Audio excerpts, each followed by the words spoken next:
All right. Hey, everybody. Welcome to the SideQuesters podcast. I'm Justin Staggs, and I'm joined by my co hosts, Ryan and Tanner. And we're here to talk about video games. I guess we'll get it started out right away. What have you guys been playing lately? What about you, Ryan? Uh, I've played a couple of games. I would say Iron Man's the one that I've been focusing on the most. Um, and yeah, that's been a interesting one where you're basically Iron Man and you're fighting the villain known as Ghost, and it takes you through like different types of stages. Um, and I want to stress this: it's not on rails at all. Like you have freedom to move wherever you want. Um, That's and it's been a pretty fun experience that's pretty so far. rare for a like a VR title shooter with like this free roaming, because a lot of these are like built on Rails, aren't they? Yeah, they tend to be and everything. This one definitely isn't, and like it does do a good job in making you feel like Iron Man, using like the pulsers and everything with your hands to like propel yourself forward or backward, and uh, you know having like all the different like side weapons and everything he has, even the like arc reactor chest beam he has. Right, right. It's pretty So cool. we're seeing some footage right now here, but how was it to play? Did you get like motion sickness at all, or the how would you like rate the overall like the gameplay and the how they structured everything? For me, it was pretty smooth. I have a pretty strong stomach for VR, so take that with a grain of salt. But yeah, I had a pretty good experience with it. The only thing I would say about the only criticisms that I have for the game so far is that like some of the environments and everything kind of uh, are lacking. Specifically, the Shanghai level, where you're basically flying over the cityscape, and like some of the buildings look almost like they're straight out of like Nintendo 64. Um, but it does kind of highlight some of the limitations of the PSVR itself, the technology. So we're definitely going to need like a PSVR 2 coming here soon. Yeah, I feel like this is just kind of exciting though for the. I mean, they're working with some really big limitations as far as hardware, on the PS4 side and the PSVR itself, and they're kind of creating these like full experiences. Like you said, this one, like how long did it take you to beat? I haven't beaten it yet. Okay, I'm only a few hours into it. but I thought I read Like somewhere I'm it's like on. a full on like it's like an 8 or 10 hour game, right? Like it's a full on AAA experience. Yeah, it's a full experience. There's like 12 chapters. I'm currently on chapter 4, I believe. So yeah, it's a meaty experience for a VR game. Nice, nice. And yeah, that's really cool. I mean, it's exciting. Is it kind of cool to get to go through like certain parts of the Iron Man, franchise? Like you get to see Tony Stark's house and kind of get to live out some dreams you've wanted to as Iron Man. Like how's flying around? Flying around is interesting. It can be a little bit complicated. You do have to you do have to use buttons to do like full turnarounds. There's for a little bit you can like use your head to turn a little bit, but um, eventually you're gonna be in a situation where like you get kind of like turned around, so you have to use the buttons to like switch your point of view to where it needs to be, and then having to juggle that with keeping yourself up in the air and fighting. It can get a little complicated, Right, um, right. but yeah, eventually you get better at it. Well, awesome. What about you, Tanner? What have you been playing? Um, so over the past 24 hours, I've been playing Observation, which I downloaded on a whim. Um, and Like, it looks kind of cool. I think I had seen something about it somewhere, and it blew me away. It's like a puzzle game. The premise is you are like a space station AI, and most of the crew is missing, and you're trying to help the resident doctor try and find everybody. And it takes a pretty crazy sci-fi turn, and I am all about it. I love sci-fi stuff. I love puzzle games, and you don't see enough of them in a vein like this. It was just a wild ride. It kept me up till 2 a.m. I had dreams about it. It was an experience. It was like playing Interstellar, but maybe a little creepier. Yeah, it kind of throws a twist at you, like early on in the game, doesn't it? Yeah. I'm not going to spoil anything for anybody out there, but there are actually a couple twists throughout the game, and each one, it's kind of like a fall out of your seat kind of moment. Maybe I'm just a little simple in my old age of gaming, but I'm not used to like radical hooks like this coming from essentially an indie game. This isn't like AAA or anything, but it is published by Devolver Digital. We'll be talking about them later, but yeah, it is. I was not expecting this coming in, and I was very happy with the end result. Kind of Can unique. you like summarize like what the beginning of the game is? Yeah. So the beginning of the game is the person on the screen here, Emma. She turns you on. You're the systems AI. Your name is Sam, and you have to help her navigate her way through the ship, which has basically undergone damage that they're not sure what happened. And so you have to access all the cameras in the systems, hack into different rooms, into different like doors and stuff to help her navigate through safely and figure out what's going on. Eventually, you're transferred into a portable pod that you can use to go around and hack other systems. And you realize that you're not necessarily above Earth anymore. Not really sure what's going on, but you do have alien signals or something that's like broadcast into your mind, and you have to play like Simon Says with it to like talk with them, and it just gets crazier from there. It is a phenomenal puzzle game. I will say that it's actually a little more difficult than I was expecting from. There are certain sections that will probably take you like 30 minutes or more to actually figure out. So It's kind of one of those. It's kind of a puzzle game, like made in a way that's not normal. You normally, when you think of puzzle games, you don't think of them kind of like from this standpoint, and it's kind of a unique gameplay loop coming from you're the AI and you're trying to help your human counterpart survive, basically, right? Yeah, exactly. Which I thought was awesome, because a lot of the times for sci-fi games they tend to lean on the trope of the rogue AI that ruins everything for everybody on the ship, and so you're like actively working against them.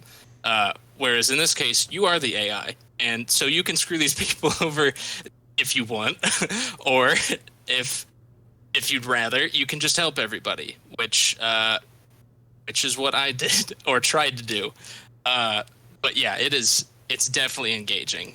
If you are on the fence, I would highly recommend trying it out. So I know that you've been playing it a bit, Justin. Yeah, I kind of got sidetracked from that when I started playing The Last of Us Part 2 and some other games. But yeah, I'm pretty early on in it. And then that you get the first twist about, I wouldn't say like an hour into the game. It's not very far into the game. Maybe even less. And then you're kind of like, oh wait, this isn't what I expected at all. Yeah, and then it just restarts you right from there. And I think there's like a couple. they basically reset you when like they throw a hook to you, and it happens like 4 times or something. It's crazy. I was not expecting this level of writing at all. Right, So, and then on kudos top to of them.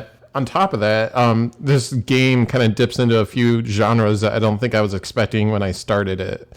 So, like, there's a little bit of a horror element, there's a little bit of a mystery element, there's a little bit of exploration. Like, it's really interesting how they were able to approach this game and kind of make something that isn't the norm. So, Yeah, yeah, it blew me away. Highly recommend. 9 out of 10. yeah, and for myself, Ryan and I don't think you have actually played it yet, Tanner, but Ryan and I both beat The Last of Us Part 2. Big game with a lot of how do you say a lot of people looking up to it, and then it made a lot of people angry and it satisfied a lot of people. Ryan, let's start with you. What's your overarching 20-second take on it? I thought it was a great game with a few flaws. But I very much enjoyed it, and I think I would put it in my front runner for Game of the Year. It's right there along with Final Fantasy VII for me. Oh, See, so I really enjoyed The Last of Us Part 2. There were some parts that were a little jarring. About a quarter into the game, you're kind of introduced to this almost open world experience with Seattle, and you kind of get the idea that maybe this is how the rest of the game will kind of go, but then it kind of takes that away from you and puts you into a much more linear experience for the rest of the game. And it was just that is the only part that kind of seemed out of place for me. I personally loved the story decisions and where the story was taken. I think it rustled a lot of feathers, but that's kind of what this game was meant to do.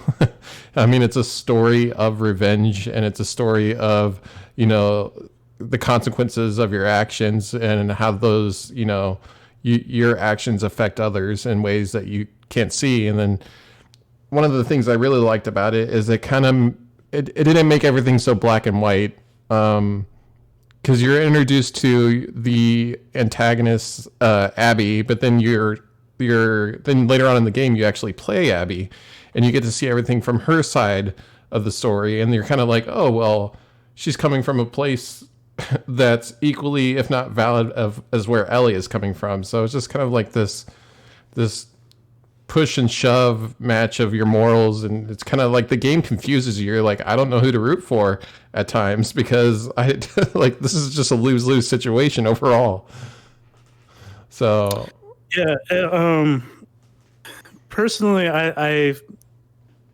I'm with you. Like, I felt like there's places where like some of it could have just been not in the game. I felt like there's just a few places that like there's just some like kind of extra fat to the game where it could have been like trimmed up to make it a more linear focused experience. And my other like big criticism would be that there's just kind of some cognitive dissonance going on there with Ellie and Dina, where they would react to seeing some of the people that Tommy killed, right? And act in like they were in horror of what he did. However, like 10 seconds before that, they had just like killed like 50 people. So well, that's the Nathan Drake paradox, isn't it? He's like this really like homebody funny guy. He's also a mass murderer. So like yeah. And I feel like Naughty Dog tried to alleviate that a little bit, but it's still kind of glaring. Yeah, definitely. I mean, I really enjoyed it. There was a lot of the writing was excellent. The level design was gorgeous. There's a lot of story flashbacks in this game that I found really endearing. From both sides, you get to experience it on Abby and Ellie's side, and there's a lot of parallels, and you kind of get the sense that maybe Abby and Ellie might have been friends in a different, in an alternate reality, just because they kind of come from similar places as far as they're almost like mirror images of each other. Yeah. Situations. But overall, the writing was excellent. I feel the level design, the amount of work that went into making this game look the way it does and perform the way it does is just incredible. I think I mentioned before, like, if this is what they can do on a regular PlayStation 4, like, do we even need a PS5? I mean, I obviously they have like 4. Yeah, we do. But like, there's. I mean, they spent 4 or 5 years developing this game, and they had the best. They had like direct support from Sony. So I mean, Naughty Dog just knocks it out of the park, especially with the visuals and the gameplay mechanics every time. So it's exciting. I liked it. I'm looking forward to hopefully DLC, because I feel like there was a few loose ends that weren't fully tied up, and I think it'd be kind of cool if we got to experience parts of those stories. I think they said that they don't plan on making any DLC for this game, though. Yeah, they say that, but Taminer, you're playing something else too, aren't you? What was that? So I am also going on a religious experience playing Blasphemous, which I think a year or two ago. It is I hate saying the cliches, but it's a Dark Souls Metroidvania experience. It's a side-scroller hack and slash where you are a revived apostle, I think, that is going on some quest that I'm not actually entirely certain about. You're trying to get inside of this huge cathedral, and so you have to go around and find these different items after killing the 3 main bosses in the game. And so, like any other side-scroller, Dark Souls, whatever, you go around, fight people, collect... I believe it's called guilt, and then you spend that to get new skills or new items. If you die, you leave behind a shard of guilt that you have to go and get back, or like any good Catholic, you can just pay it off.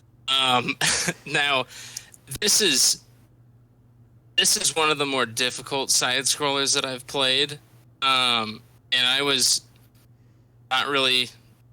kind of expecting that coming. I was not expecting the incredibly weird religious atmosphere behind it. I was gonna say, it kind of looks like it's taking cues from like the Spanish Inquisition or something like that. Yeah, the way that they speak in general is like it just sounds like it's straight out of like the 18th century or something. All of the art looks like it's out of like a religious tapestry, and I mean, this guy, your main character, you heal yourself with like anointed blood, and your sword is like a shard that came out of basically the Virgin Mary that you use to kill the unholy. That sounds pretty metal. Yeah, it definitely is. I mean, you can see right here that you just killed the big boss, and now to anoint yourself as a follower, you fill your your helmet with blood, and then go on your way. It is a metal religious experience, but it's incredibly difficult. But if you are up to the task, I highly recommend it as well. One thing I've noticed is like the enemy designs are pretty wild. They're kind of far out there. They kind of follow that whole Souls-like, what the hell am I fighting type deal. Oh yeah. A couple of them are more obnoxious than anything, but for the most part, it is a wild, like, semi-religious experience that any Metroidvania fan would enjoy. Nice.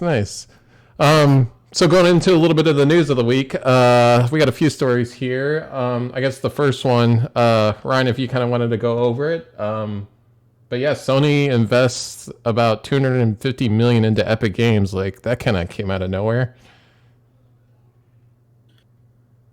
Yeah, so it kind of shows, their partnership with Epic.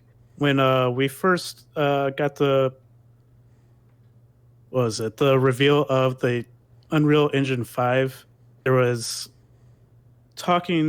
mumblings about Sony kind of breaking a deal with Epic to basically optimize games for or Unreal 5 engine games for the PS5 and everything. And then now it's official that Sony has put a stake into Epic's company now. Yeah, it's kind of crazy when you think about it. I mean, at first it was the partnership with, Sony working with Epic Games to make the Unreal Engine as efficient as it could be and creating these, like, I don't even know what you would call them, like quadruple A experiences just from a visual standpoint. And now they got a stake in the company. I mean, what's that mean for future games? Are we going to see more first party Sony titles go Unreal Engine 5? I think that's like a real possibility. I mean, Sony does allow their studios to use whatever engine they want. So it's possible we could see an increased use of Unreal Engine 5.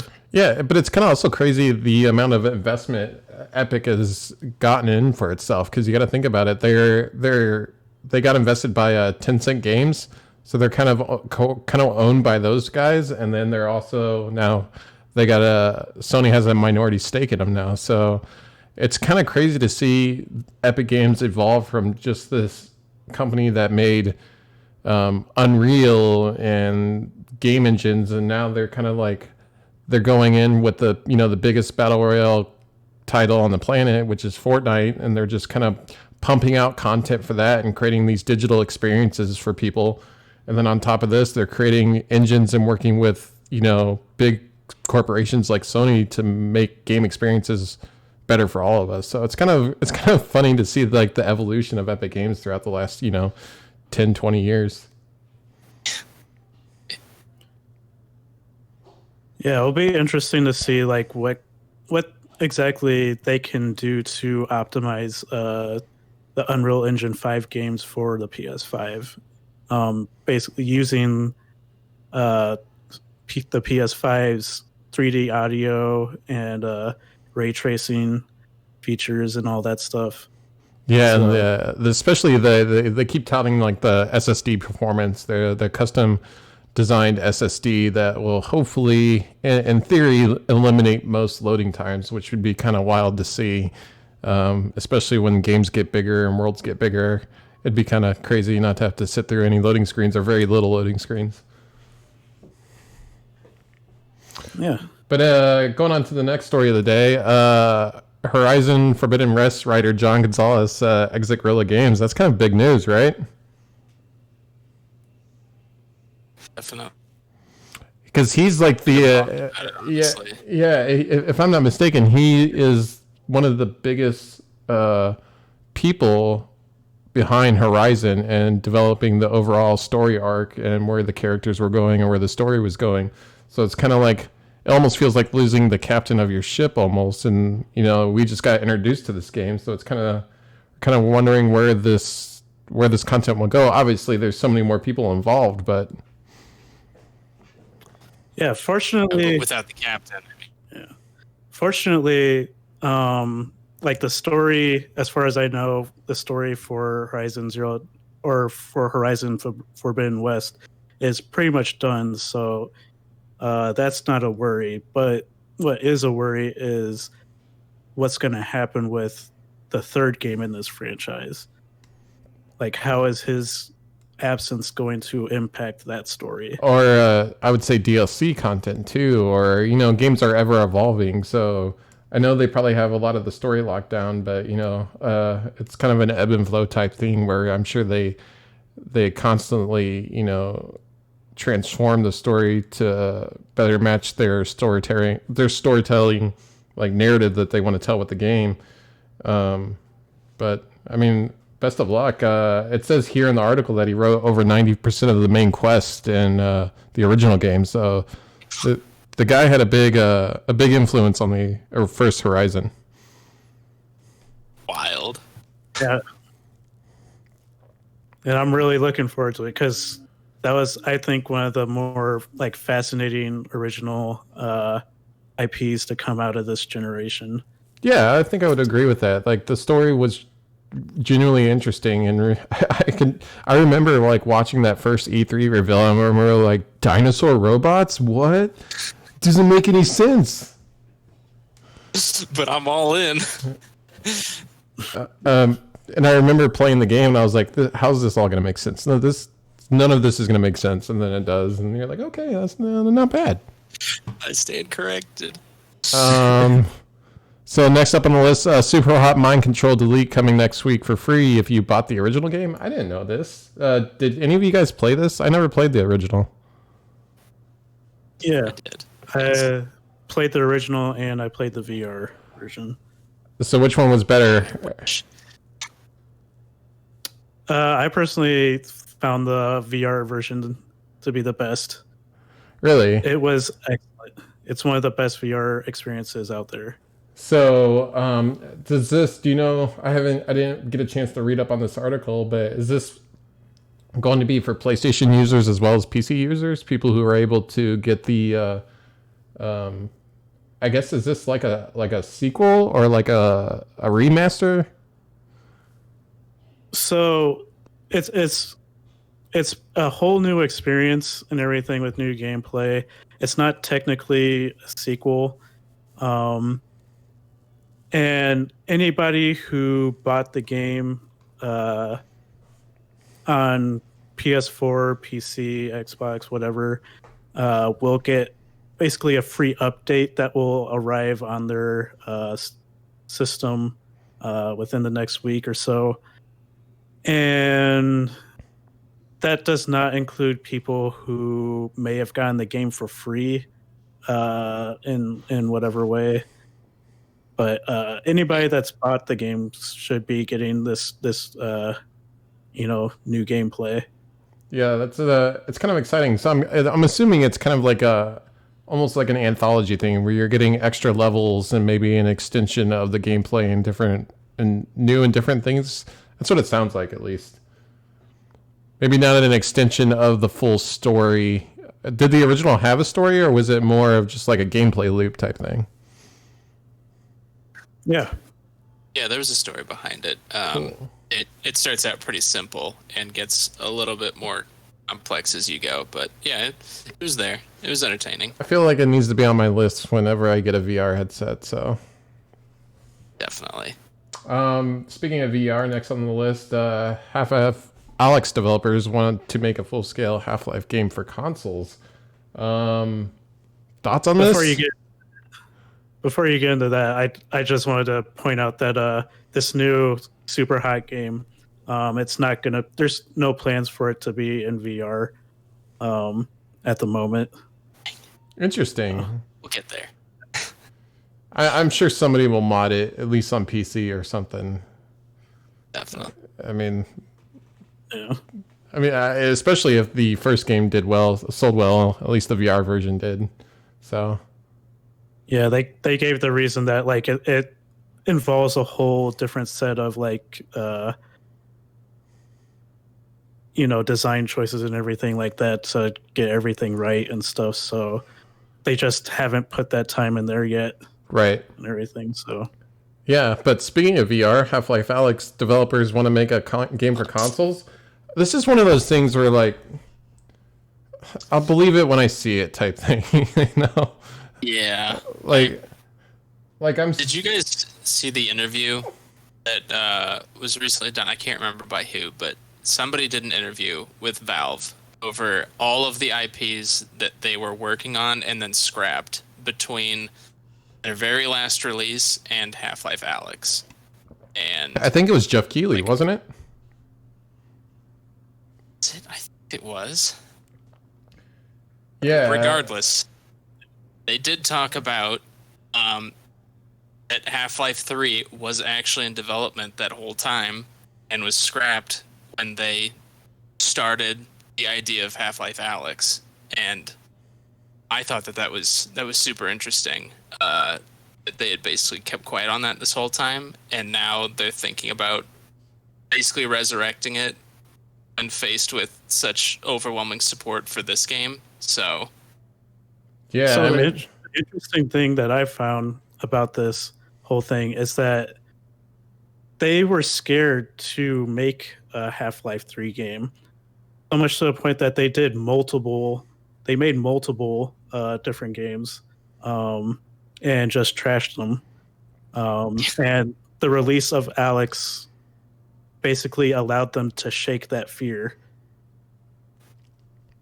yeah, that's they an went through, interesting what, thing. like 7 IPs. Well, you got to think. I mean, the amount of expectations that people have for this franchise are kind of wild, and it's almost like peeling off a band-aid, right? They got a Half-Life Alyx out there. It got good reception. It got some not so good reception, but they got it out there, and there's clearly a market for this IP still. Like, people want to know this story, whether it's a character like Alex or Gordon Freeman himself. Like, there's an overwhelming desire to see this story through to the end. So, I mean, I'm excited. It's kind of strange for me that they want to make it for consoles, and they're kind of like foregoing PC on this. No.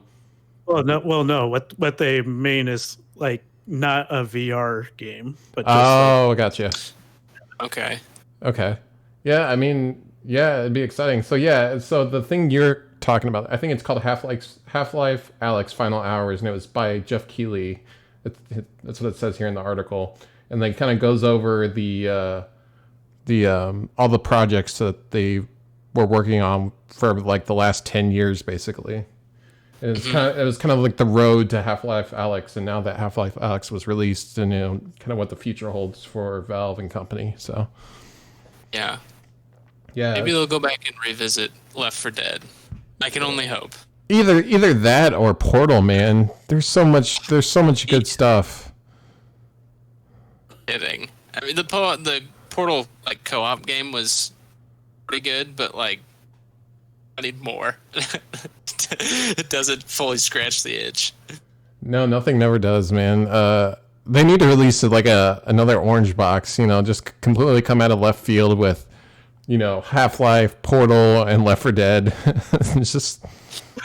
That would be amazing. I'd be stuck in my room for a month. I mean, but the problem is, you got to think about it. The problem is, those styles of games, like the horde shooter and the FPS puzzle solver, gaming's evolved over the last 10 years. So I feel like Valve, they don't really want to touch something like that unless they can really add their own spin on it, something that makes it different and unique, that makes people really want to play it, other than just the name itself, Left 4 Dead 3, or you know what I mean? So there's got to really be something that really pulls people in, and I think the people at Valve, I think that's how they approach things. Because I mean, look at Alex. They didn't want to, it took VR to bring Half-Life back from the dead, basically. So I'd be kind of interested to see where they go for the IPs that they have, and maybe the IPs we don't even know about. So it also helps that they hired more storytellers and everything after losing most of them over the years. Yeah. Namely the what's their name? People behind Firewatch. Oh, Camposanto. Yeah. Especially since they, brought those people on and everything. Like, they've got some, good storytellers in their stable now. So yeah, definitely. And that's one thing I was kind of bummed about when they bought out Camposanto. They In the Valley of the Gods is kind of on hold right now, and that was kind of a bummer for me, because I was really looking forward to the next game by those guys. But you never know, maybe we'll see something come out of Valve. So yeah. So, but next on the news, ex Game Informer editor in chief Andy McNamara. McNamara. McNamara. Okay. It joins EA. That's a big deal, right? Yeah, it's sad to see Andy go. Because I guess I shouldn't be calling him Andy because I don't know him like that. Mr. But McNamara. but yeah, I've been like reading his stuff since I was a kid, man. So like it's crazy to see him leave a position that he's been in for like 29 years. Yeah, it's wild. And kind of Game Informer's going through kind of like a purge right now, aren't they? Yeah, they've lost like half of their staff. But I think Andrew Rayner is pretty good at what he does, and he's a pretty good replacement for Andy McNamara. Yeah, it seems that way. It just seems like ever since GameStop bought them, it's just kind of been a downhill roller coaster ever since, which is really unfortunate. And if that company, right, if that company ever folds, I would really like to see Game Informer go somewhere where they can like really, stretch their wings and, recapture some of what they, were originally founded on. I think it would be really cool to see that. Definitely.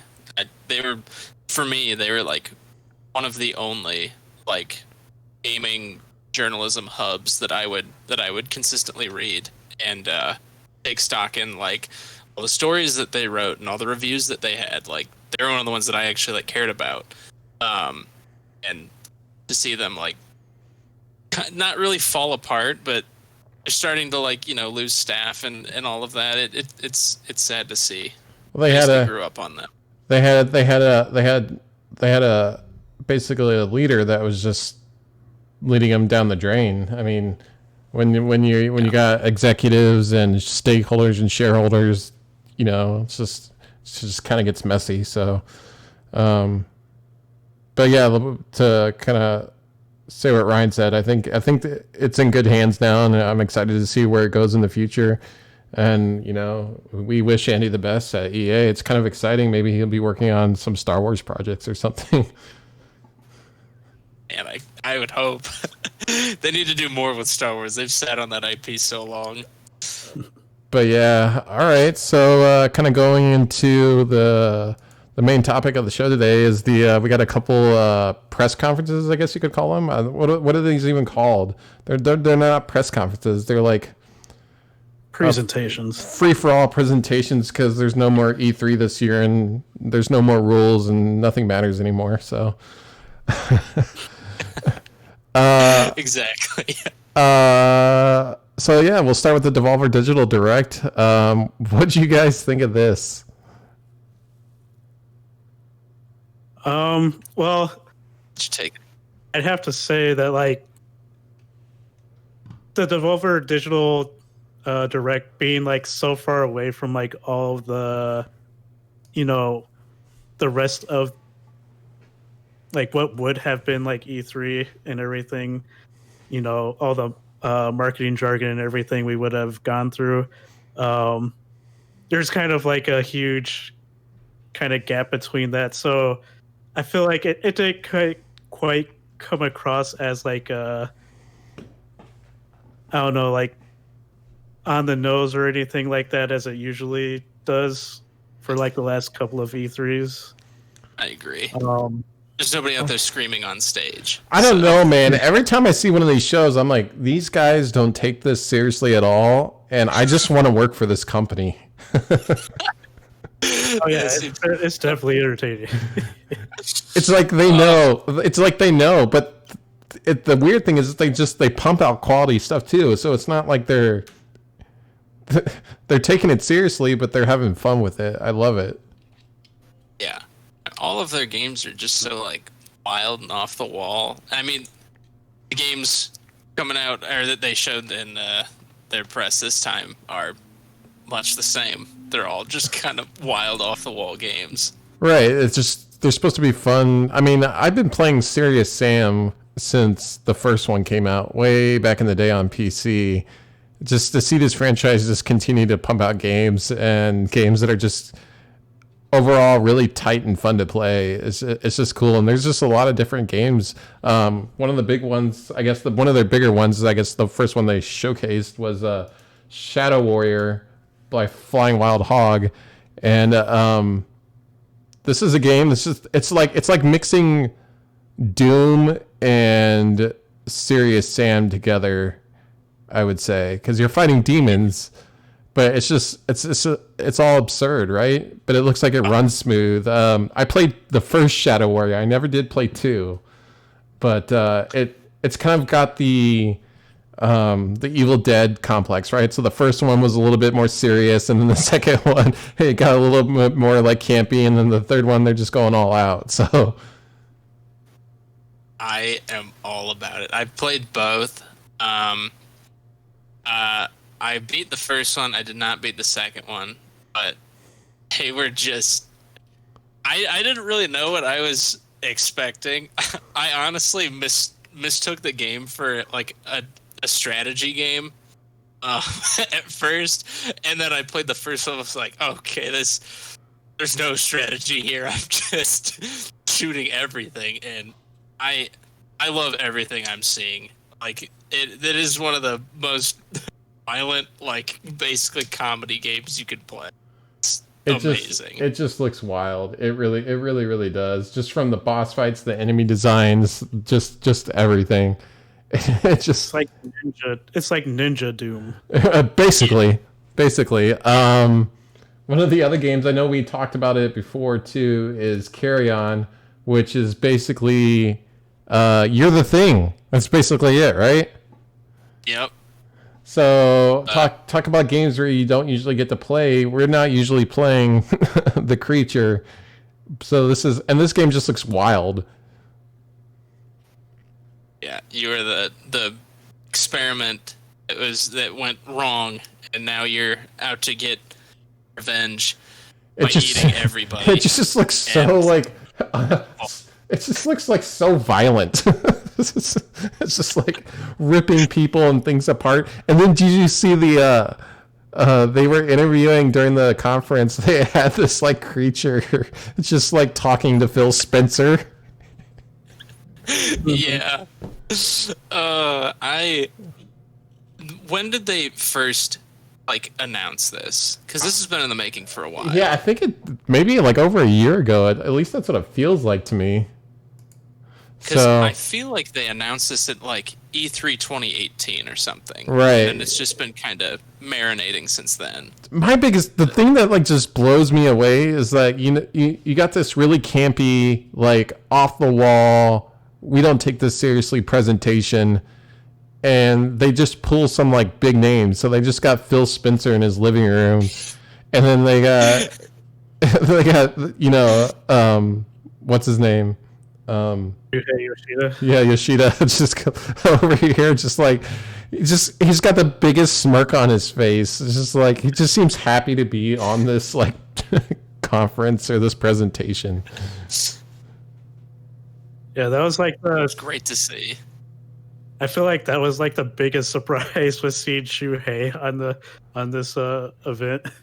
It's just like out of left field, and then one of the games, I don't have footage of it pulled up, but one of the games was Fall Guys, which looked like... Did you ever play Gang Beasts? Yes, I still do. It looks like Gang Beasts, but with like 100 other people. It looks maddening. Oh, yeah. It's Wipeout. Like the show. It's basically like the perfect Twitch streamer game. On top of like being like that'd be a game to like play like couch co-op with a bunch of friends and just kind of just get crazy because there's just so much going on the screen. I bet that like game would ruin friendships probably. Oh yeah.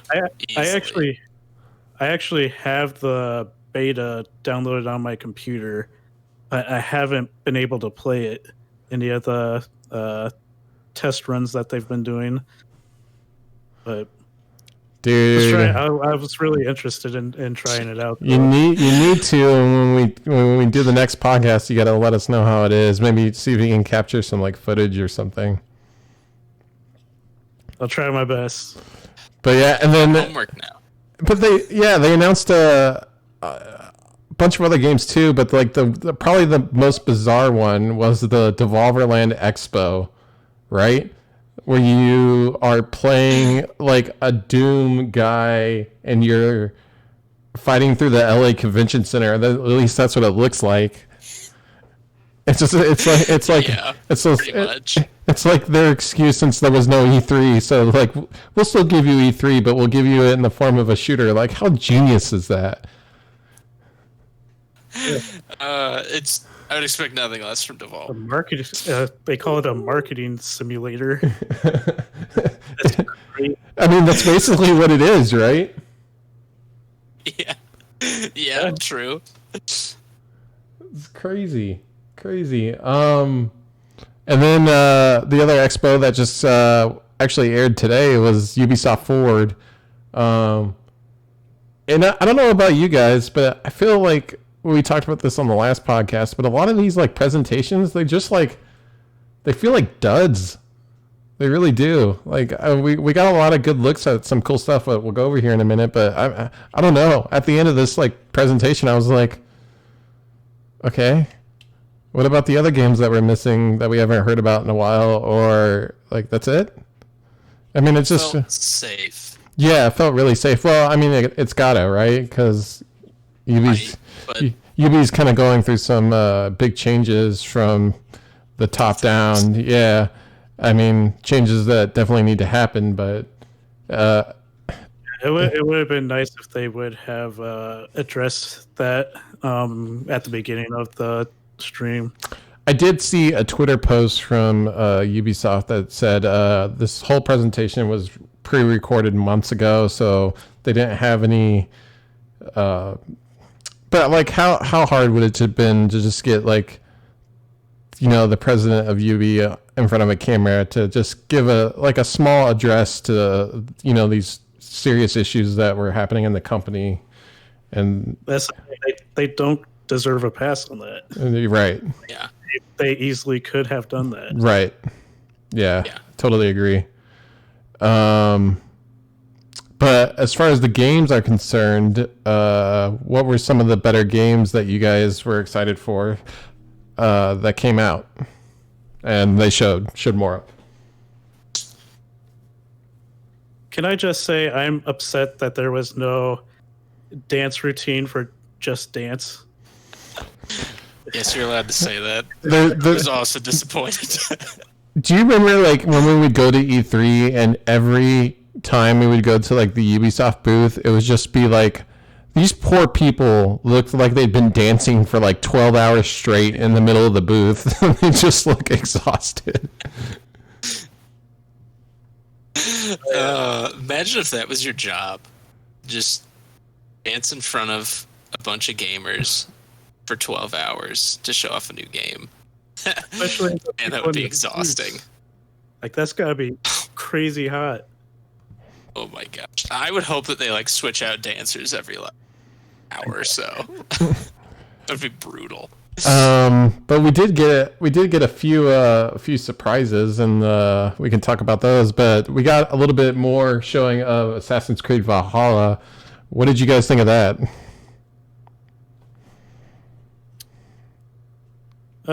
You go, Tanner. All right. My review's a little more negative. I'm not impressed with where Assassin's Creed is going. I'll be entirely honest. Before they like rolled the title, before they even said anything, I thought that this was another For Honor and got really pumped. I was like, "Oh my gosh, did they learn? Like, is this gonna be the better For Honor 2?" And then it was Valhalla, and the more I watched, the more I was like, "Wow, this is probably why I didn't play Origins or Odyssey. It's like too big, maybe. I don't know. I don't know really what feels wrong about it, but it just didn't feel right. You know, this is probably coming from me that I love playing like Assassin's Creed Brotherhood or Assassin's Creed 2. You know, like I guess old school Assassin's Creed, but this just I don't know. This isn't I'm not playing as an assassin anymore. I'm just punching people in the face, which is fine. But it's just not what I want out of an assassin game. So I will say this: I really enjoyed Odyssey, but I skipped Origins and I played the one before that, which was I'm trying to remember the name of it. It was the Unity? not Unity, the one where they were in London. Evie Fry and was that Unity? No. I think that was. Let me double check. I'm pretty sure that was you. A Syndicate. It was Assassin's Creed Syndicate. Oh, yeah. So, and that was like the last Assassin's Creed game that like really followed that Assassin's Creed formula. Like I really enjoyed Odyssey. I think Odyssey was great just from like a history standpoint. The environments were gorgeous. The amount of content in the game was great, but it was overwhelming, man. Like it was like one of those games where I just like every time I opened it, I'm like, I'm never gonna 100% this thing because it's gonna be too much, you know. I don't know. I'm excited to play as a Viking. I think that the whole story and a game about Vikings is long overdue. That's a part of history that I don't think has been explored a lot in video games, and it's kind of exciting. But it's just, I don't know. The fact that it's an Assassin's Creed game doesn't really add anything to it for me, unfortunately. Right. Like this could have been a standalone like Viking game. Yeah. Without even you calling it Assassin's Creed, and people probably would have been behind it. Yeah, and I know Assassin's Creed has evolved over the years to what it is today, but there was something really special about, you know, Brotherhood and Assassin's Creed 2 and the design of the original game. And I don't know, it's just kind of it almost just doesn't feel like Assassin's Creed now. I don't know how to explain it. I mean, I'll play it just because, like I said, the whole playing as a Viking and doing raiding on England and things like that. I mean, it just sounds fun and it's cool. And the developers always put a lot of love and effort into recreating parts of history and letting us explore those in ways we wouldn't be able to before. But that was actually one of my favorite things about Odyssey is they had a thing called like history mode, where they would go around and you could go to like different parts of ancient Greece and it would tell you everything about like that location or this person. And it was really cool. It was kind of almost like an educational experience. Yeah, did they have that for both Origins and Odyssey? I think they did. But I never played Origins. I never got around to it. And by the time Okay. Yeah, I don't know. But these just games get so massive and big, and like I think I put 120 hours into Odyssey, and like I barely scratched it. Goodness. And I was just like, I don't know, man. And they're Ryan? I was just gonna ask, did any of you, while watching this, watch Phil Spencer talk and feel like he was taken hostage and forced to read? I think you know what, now that you mention it, yes. Which sometimes when he does interviews, I feel like that's just the way that he talks. Is they pulled him out of his living room and they're like, please talk about this game. He's like, okay, I don't know much about it, but let's go. I will say though, this female protagonist looks like a badass. I'd be like, when I'm playing it, I'm definitely picking the female because, yeah, it looks awesome. Yeah, I totally agree. I love that they give you the option. Yeah, it's definitely cool. Some of the other games that were announced: Watchdog Legion, Hyperscape, and Elite Squad. Watch Dogs. Talk about a franchise that just kind of fell off my radar. I played the first one. I even think I played the second one, but I didn't beat the second one. Like, how many of these? Didn't either. Wait, was the second one still in Chicago, or was the second one the one in San Francisco? Takes place in San Francisco. Okay, so I only played the first one then. Yeah. Okay. You didn't miss a whole lot. It was good, but it wasn't like memorable good. Right. But this one game did surprise me, and that the more that I watched it, the more intrigued I was with what the final product is going to look like. Because I mean, the first one was cool, but pretty limited. The second one was also cool, but just didn't have, I don't know, enough. It just kind of fell flat the more I played. And then this one, you could swap between like 30 different people, and all of them have different ways of handling situations. They have their own lives to live, their own missions, whatever. It looked bonkers, honestly. I was not expecting that kind of like breadth from a Watch Dogs game. I did think it was interesting that they showed like different ways you can tackle each objective, showing like the more actiony side and everything, which actually kind of came off like almost Ghost Recon-ish, where like how actiony that was. But no, they showed like kind of like a stealth where you can like convince like one of the people from the company, I think it's called Albion,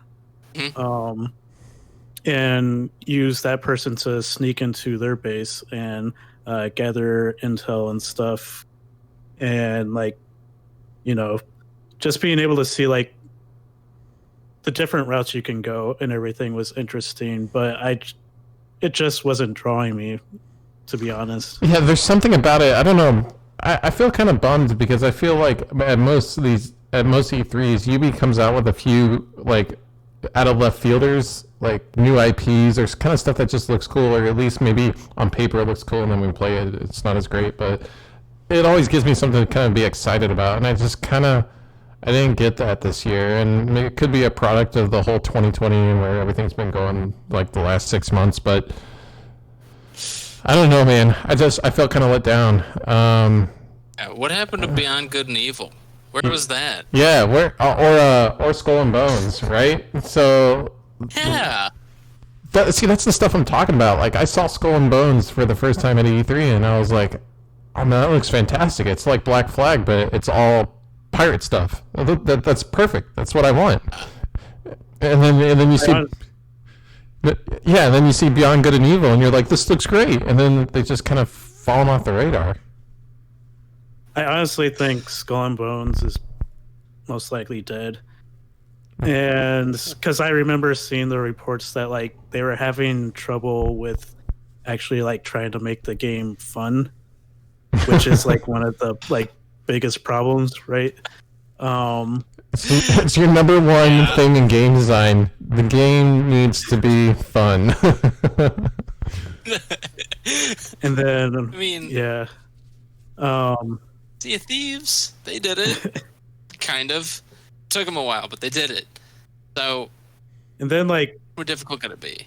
yeah, like, and then Beyond Good and Evil, like I'm excited for a sequel to Beyond Good and Evil, but like what they were showing didn't, like, none of it seemed like what Beyond Good and Evil game like should be, really.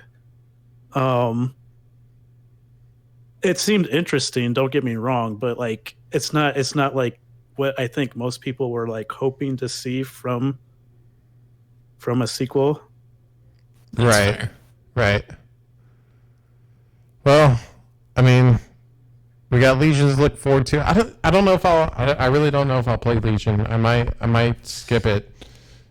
It really If it did. had multiplayer, I would. Man, if it has multiplayer, did they say it will, or is it still just a single player experience?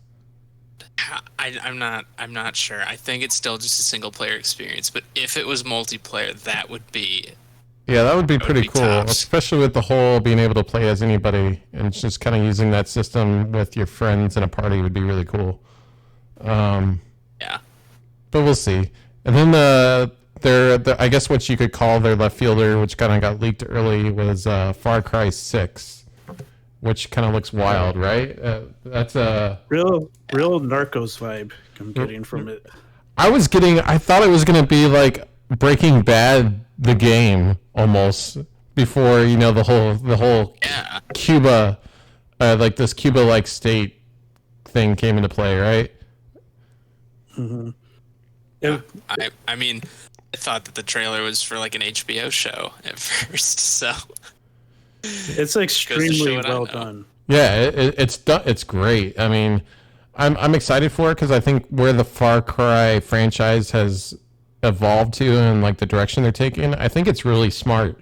Like, the last one I played was 5, but or was it 4? I think it was 4. Yeah, I don't think I played 5, but I enjoyed it. I mean, it's just one of those franchises that's kind of always been evolving, but kind of staying true to what the original was in a sense. Yeah, definitely. 5 was good, but it felt like it started meandering after a while. And I feel like whenever I play Far Cry, it gets to a certain point where they've run out of crazy curveballs to give you. And so to up the ante, they just make something completely wild that probably shouldn't have happened happen. Almost like Supernatural-esque, like in Far Cry 3. Right. This looks a little more grounded in reality, I guess, and I'm interested to see where they take that. Yeah, I'd be interested to see like the more urban landscapes of like this island, which I'm assuming is just it's supposed to resemble Cuba, right? I mean, that's the kind of vibe I'm getting. That's what I thought as well. I think so.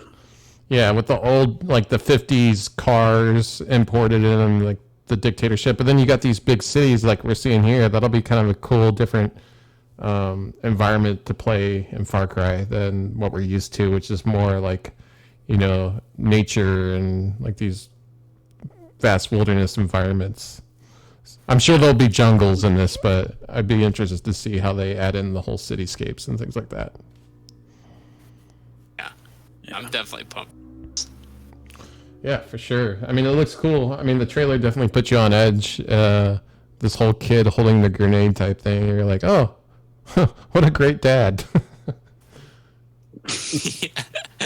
Yeah, I'm definitely more intrigued than I usually would be for a Far Cry game. Yeah, it's crazy how Same. how actors or certain actors can kind of pull, kind of lure you in just based on that premise alone, right? Like, it just looks cool. It looks cool, and it looks like it'll maybe approach some serious issues, maybe like social issues that are more relevant, politically relevant nowadays with protesting and governments and things like that. So, and that's a fascinating thing is that like often with Ubisoft games, they will make these type of games, right? But they will try to act like it's not political in any way, despite the fact that it's clearly talking about something that's political, right? Right, definitely. Yeah. And another thing, we didn't hear anything about The Division, right? So that's a Ubisoft franchise, right? That's a big one too. Yeah. That's a big one. Used to be. You would think that we would hear something of like more content in the way of The Division 2, or maybe even a third, or just something in the similar. Well, I wouldn't be surprised if they were probably working on something and they just weren't ready. Yeah, like down the road, things like that. Yeah. They did say there would be another Ubisoft Forward in a few months, so we could be in for some more treats, hopefully later on. Another observation that I've made about this was I think Sam Fisher has kind of become Ubisoft's Waluigi. And that people are like begging Nintendo to make a game for Waluigi, but they just won't do it, and that's basically what Sam Fisher has become. People want a new Splinter Cell game. Ubisoft is just like, here, why don't we just feature them in this game? Yeah, we're pulling all the Tom Clancy IPs in. Let's bring him too. I feel like that's like equivalent to us wanting a new game, and then they just add the character into Mortal Kombat and call it a day. Like, hey, we've added, Batman or Spawn or RoboCop. Like, we heard you. Don't worry. We've got a game in the works. First, he's going to be in Mortal Kombat, and then you can wait 10 years. So, whatever. All right, so we'll kind of wrap things up there with the Ubisoft Forward presentation. Is there anything else you guys wanted to go over as far from the two presentations that kind of stood out to you?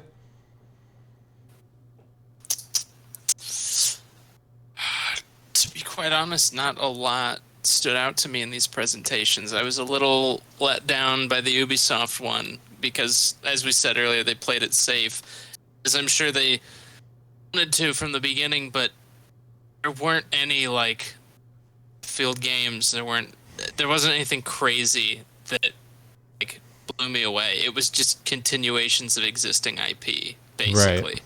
There's like one or two, but they're not like your socks type deals. And Devolver, you knew they're gonna have a crazy lineup anyway, but of them, at least for me, were like massive standout. Like, wow, I can't believe that's actually coming out. Other than maybe Carrion. So right. Yeah, I wasn't overwhelmed and I wasn't underwhelmed. I was just whelmed. Yeah, that's just kind of like the general feeling of all the presentations and press conferences that I feel like we've had. Even the PlayStation one for me, like I was excited. I'm stoked about a new Horizon, but I was just like I felt like I wanted more. Like I felt like, if COVID didn't happen, we would have gotten a much different approach and things would have been shown differently to us. And yeah, I don't know. So we got the big Xbox show next week, though, right? Yeah, they're showing off like what 60. Yeah, they're showing off like I think they have a 60 game lineup or something crazy. So. And alive. Oh, I didn't hear about that. Yeah, it's supposed to be like 61 or 62 games being shown or something like that, or presented. So. Sign me up. Yeah, they might be taking the cake depending on what they're going to show. So they got a lot of really talented studios under their belt now, working on a lot of good stuff. So, we'll kind of go over our indie spotlight for the month. Crosscode. I don't really know anything about that one. Yeah. So I actually first played this when it was a Flash game. On Newgrounds, and it was a retro-inspired like 2D action RPG, and it's described as having like fast-paced combat system and engaging puzzle mechanics. It is a very interesting game that they ended up taking from Flash to putting it on PC. And I believe they're releasing it on consoles now as well. So it's a very interesting one to keep your eye on. It's out now, and like I would recommend it. Awesome. Sweet. Yeah. Yeah, we'll check it out. I haven't been playing a whole lot of, I guess, indies lately, or ones that are coming out soon, but I'll try to keep my eye out for it. That's the thing with like these disjointed press conferences. It's kind of hard to like pull a lot of this information together and like kind of keep it all on track. But hopefully, I mean, I know Xbox and Microsoft, they do a big indie push, just kind of like Sony and PlayStation does. So maybe we'll get some hidden gems in their reveal next week. So Really. some releases to look forward to this week. There's one called Neon Abyss. I'll kind of let somebody else take this one because I don't know anything about it. So I actually downloaded the demo for this on a Nintendo Switch, and it's described as a roguelite action platformer. Um, and you basically get like all these different types of guns and everything, kind of like uh, Enter the Gungeon. Okay. Okay. So, I feel like I'm getting like yes, Binding of Isaac like vibes to it too. Yeah, I was about to say that. yeah. No, it looks But, cool. yeah, it's a little nice little indie game there. And you said you played the demo? Little indie gem. Yeah, I played the demo. I beat this little boss that we're showing right now, and that's about as far as I got. Gotcha. I just love this whole this big push for these. I guess what you could call this like pixel art type style graphics. I know Ryan, you eat anything up that's like pixel art. So Yeah, I really hope this is kind of jumping the gun, but I hope Microsoft shows more of Into the Night at their press conference, at their presentation. That was Almost forgot about that. yeah. Remember, like they showed it at E3 a couple years ago, and then like it's just kind of been laying dormant ever since. They're probably just working on it like crazy, but it had like a crazy unique art style that you don't usually see, like pixel art mixed with like remind me what that is. I don't remember. it's that cyberpunk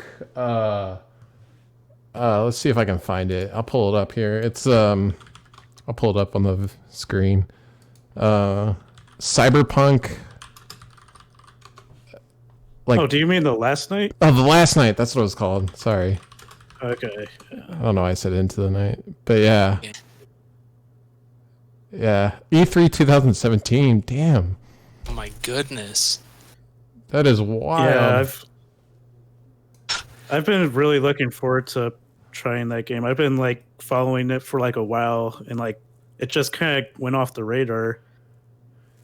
Apparently it's still being made. It was just like one of those games that you, like, I mean, it just looks gorgeous. Yeah, like it's a really interesting like presentation that they chose for this. Yeah, and this is like this is E3 2017, so this is like peak, like this is when they announced Cyberpunk 2077, wasn't it? Was it 2017? Yeah. Yeah. I believe so. So like the whole cyberpunk craze was like hot and heavy, and then they got this thing going on, which is This is the most radical, like pixel art esque game. I know when I saw I've this, ever and seen. I was texting Ryan, and I was like, dude, it's your perfect game. It's like your dream game. Yeah, it's really. This is nice. about to be the It This is downloads- about to be the era of cyberpunk. No, I download like all the like, wall- wallpapers and everything. Getting ahead of the curve. But with other games coming out, Oblitz, I actually played this at GDC in 2017. They had it available to play there at a little station, so I'm kind of excited for this one. I know there was like some controversy surrounding it right now because the developer was strictly said it was only coming out on the Epic Game Store, and naturally gamers threw a hissy fit. Capital G gamers. Yeah, capital Best G. of the best. So I'm excited It's on my for it. birthday, so Yeah, it looks exciting, man. It's just like a little like homey. It almost looked like what's the game? God, I can't think of the name. Harvest Moon type thing. Oh yeah. So you just like I don't know. It just looks adorable and fun and like a relaxing style of game if you dig those. And then we got the big ones coming out, Paper Mario, which I honestly might get. I don't usually get them, but I've kind of been having an itch for like a Mario game lately, and I don't know why. It's been a long time, you know. They like to recycle the IP, but Paper Mario is one that they like rarely jump on, but when they do, it's always a fantastic time. Well, yeah, and a lot of these I first love party, every second of it. yeah, and a lot of these first party Nintendo titles, they're just really well put together, right? Like they're just fun to play. Yeah. Like even Yoshi's Island, like it was just fun. I just wish that Nintendo would like let their games go on sale. They never Like- do ever. It's like $60 all the Sale time. is- It goes on sale on Switch and it's like $2 off, and you're like, oh, thanks Nintendo. yeah. It's the only reason I haven't played Breath of the Wild, because I didn't want to spend $60 on it, and I've never seen it on sale. Same. And then the big one that I'm sure a lot of us are looking forward to is Ghost of Tsushima. So that'll be Waited so long for this day. I'm sure that weekend we will all be going at it like ravenous wolves, and then we'll have to like talk about it on the podcast, and then we'll see who's the furthest. Probably be Ryan. I just kind of want to do like the black and white mode, and then have like Wu-Tang Clan in the background, and then Dude, there should be a Wu-Tang like Better see that option. on your stream. That should be like an option in like a menu option in the options, just like Wu-Tang mode. Just like oh, that'd be too good. But yeah, that's kind of it. Super Hot, we kind of went over that earlier. Mind Control Delete comes out soon too. It'll be free for people who purchase the original. But yeah, that kind of brings our podcast to a close. Kind of a new format here. We have video now, and we can show you things as we're talking to them. Still a work in progress, but we hope you guys like it. So yeah, this is kind of the end of the podcast. Where can people find you, Ryan? I write for Forbes.com. As you can see my stuff in the consumer tech section. I write about games and hardware and computers and stuff. So go see that. Then you can follow me on Twitter at Ryan McNeil24, and you can check out my YouTube at MC123. Nice, and you should be able to find this podcast on the on your YouTube as well, right? Yes. Awesome. Yes. You can find me on Twitter. I'm a video producer by trade, so I don't do any writing like Ryan does. But you can find me on the Twitters at Writer of Brohan. That's where you can find me. I usually tweet. I just usually do retweets because I have nothing usually interesting to say. So the real question here is, did Tanner finally get a Twitter handle? All right. I actually did, but I need to change the handle because I still haven't figured out how to do that. But I did make a Twitter account, and I will starting to post like news and stuff, hopefully, of games that I play. I don't know how to retweet stuff, so I'm slowly dipping my feet in. But You're the youngest one of us. How do you not know that? look, okay. The last time I used Twitter was junior year of college, and I deleted it as soon as I made like the couple BS journalism posts I had to make. So I have not touched Twitter since then. It's been like 5 years or so. I have It's the one like social media that I'm completely ignorant on. I have like 176 followers, which I'm sure 170 of them are bots, so it's all right. I got one follower as soon as I signed up. I have no idea who it is, and I'm gonna check on that. I guess I should plug my blog.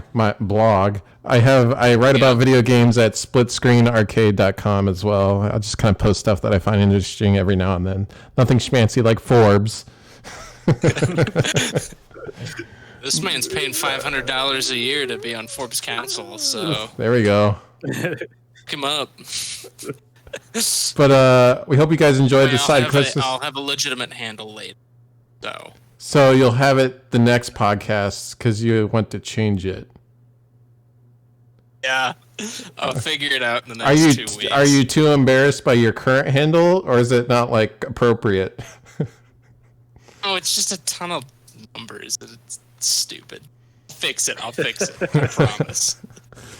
Alrighty. Well, thanks for joining us on the podcast this week. We'll see you in a couple of weeks. We might even do one next week, depending on how good the Xbox presentation was and if some other good news comes out. So you'll see us again soon. We're trying to make these more regular. See ya. Bye, guys. Oh, that was awkward. Yeah.